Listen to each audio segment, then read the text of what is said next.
So we are asked to solve for w. We have w plus 16 divided by w is equal to 10. One way to solve this is by multiplying by the least common denominator.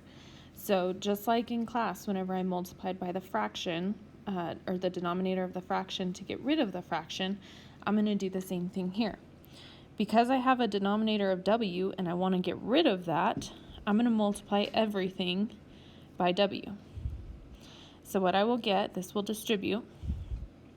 I will get w squared plus 16 is equal to 10w. I can subtract the 10w, move it to the other side, and think about factoring. I need two numbers that will multiply to 16, but add to negative 10. So let's look at negative 8 and negative 2. So I will get w minus 8 times w minus 2 is equal to 0.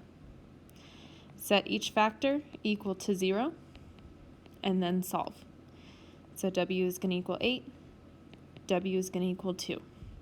Now looking at my original equation here, the only denominator that had a variable in it was right here.